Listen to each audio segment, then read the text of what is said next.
Welcome, everyone. Thanks for joining this executive briefing. Whether you're scaling a local shop or building a massive digital empire, there is a fundamental piece of technology your business relies on every single second. I like to call it the digital handshake of the internet. Today, we're talking about IP addressing. Specifically, we're going to unpack IPv4 and IPv6 and what they actually mean for the future of your company. Okay, let's dive right into this. We're going to quickly cover the digital handshake, the IPv4 capacity problem, the IPv6 solution, a side-by-side comparison, and finally, how to future-proof your business. So, here's a question for you. And yeah, it might sound a bit crazy at first glance. Are we running out of the internet? As your business expands, you're constantly adding more devices, right? More servers, more phones, new point-of-sale systems. But the hidden infrastructure that connects all these things actually has a hard limit. We are, quite literally, running out of room. Let's figure out why. Section 1. The digital handshake. So what exactly is an IP address? Basically, it's just a unique ID for every single device connected to the internet. Think of it exactly like your storefront's physical address. If you order inventory, your supplier needs to know exactly where to ship it, otherwise it ends up at the bakery next door, right? Well, the internet works the exact same way. Whenever you open Google, your device uses this unique ID to request data. Google then uses that exact same ID to send the search results right back to you. Without it, data simply wouldn't know where to go or where it came from. Section 2. The IPv4 capacity problem. Now, IPv4 stands for Internet Protocol version 4. Hey, don't let the technical terms intimidate you. It literally just means it's the current version of the internet's addressing system. It relies on a 32-bit address architecture, and it's written in a standard decimal format. Just everyday numbers separated by dots. It's the most widely used system out there today, powering pretty much everything your business currently does online. But here's where we hit a massive roadblock. 4.3 billion. That is the absolute limit of unique IPv4 addresses that can ever exist.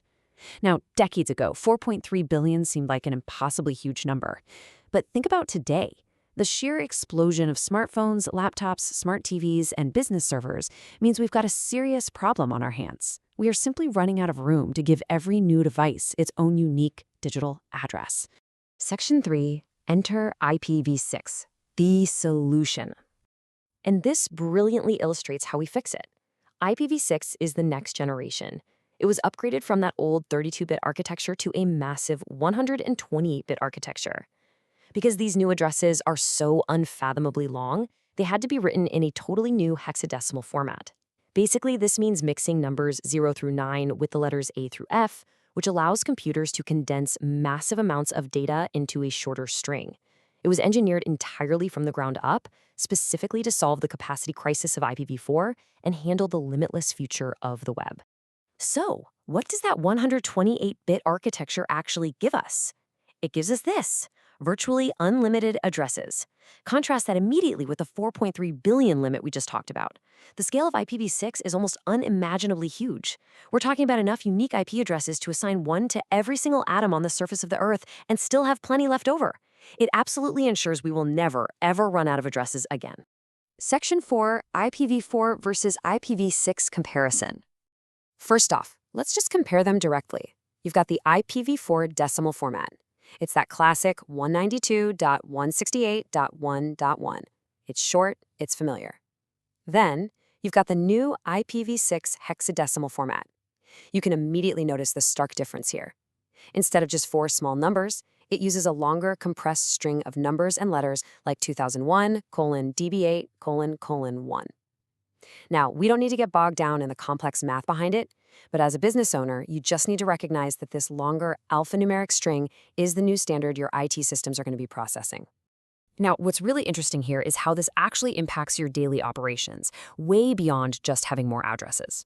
Yes, the total IPs jump from 4.3 billion to virtually unlimited, but check out the security and routing. Security on IPv4 is relatively basic by default, whereas IPv6 was designed with built-in security protocols, specifically IPsec, making data encryption and authentication native to the network itself. Plus, routing speed.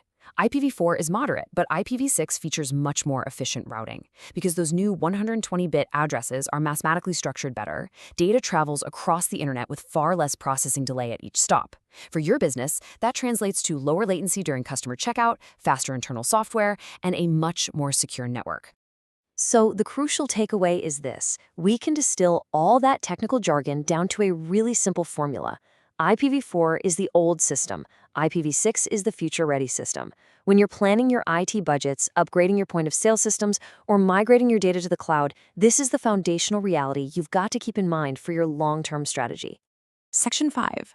Future-proofing your business. As a business leader, you always have to look at where the market is going. Billions of new devices are coming online, and they all require IPv6. We're talking about smart home technology integrating with retail, massive deployments of IoT, or Internet of Things devices, tracking your supply chain logistics, and the rapid expansion of ultra-fast 5G networks. All of this future tech growth relies entirely on this new infrastructure.